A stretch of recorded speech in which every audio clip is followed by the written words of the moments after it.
Je suis Carole Salter. C'est pas facile de me qualifier avec un nom. Je pourrais dire que je suis guérisseuse ou que je suis prêtresse mais en réalité je me sens pas vraiment définie par des termes. Je suis guérisseuse par le son. Donc je fais des soins avec ma voix. En fait, jusqu'à présent, je me suis adressée aux semences d'étoiles. Donc ce sont des personnes qui s'incarnent avec une mission et un désir d'aider l'humanité. On va dire que ma propre mission a été de les aider, d'aider ces êtres à se reconnecter à leur être intérieur profond et à se libérer de ce qui les empêchait d'être eux-mêmes pour qu'ils puissent exprimer librement leur être, leur créativité dans le monde et que justement ce monde puisse commencer à changer. Et puis j'ai développé des séminaires, des stages pour les femmes qui s'appellent Féminescence, où là on va travailler toutes les thématiques du féminin à travers le mouvement, la danse sacrée, le chant spontané, le son. On va travailler donc à rentrer en contact avec notre essence à travers aussi la méditation, la respiration. Donc il y a pas mal de choses, c'est un peu un melting pot de tous mes outils, de tout ce que j'ai appris dans ma vie que je mets au service des femmes. Alors ma vision du féminin, qui est présent aussi bien en l'homme qu'en la femme, c'est la partie de nous intuitive, c'est la partie de nous profonde, c'est la partie de nous qui n'est pas née en même temps que ce corps, mais qui habite ce corps.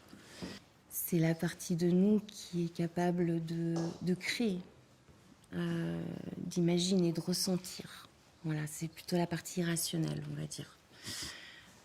Le masculin, donc par opposition, c'est plus le côté rationnel, organisé, tout ce qu'en fait on a développé grandement dans nos sociétés. Hein. Parce que les femmes portent des blessures profondes en réalité en elles, dans l'inconscient collectif, c'est-à-dire on porte aussi des choses qui ne nous appartiennent pas, qu'on n'a pas vécues dans notre vie, mais qu'on a hérité de nos grands-mères, de nos mères. Et il est vraiment temps qu'on se libère.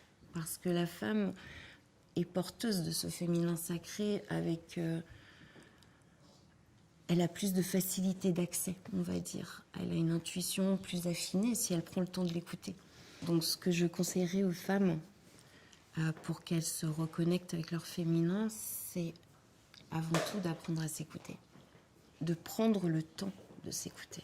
Surtout qu'on vit dans une société où en fait le mental est le roi. On fait tout à partir de là. Mais l'inspiration, elle vient d'ailleurs. Sinon, le mental, il a juste la capacité de prendre ce qui existe déjà puis d'en faire autre chose. L'inspiration, elle vient de quelque part de beaucoup plus profond.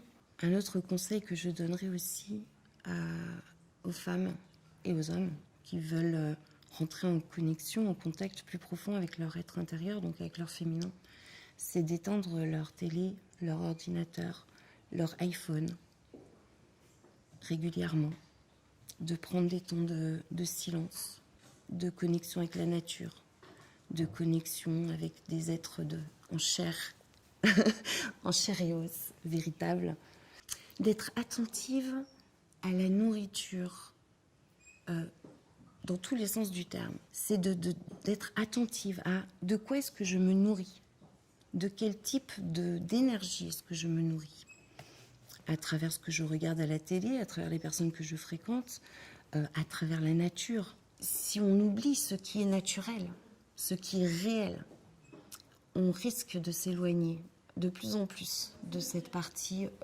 naturelle, réelle de nous-mêmes.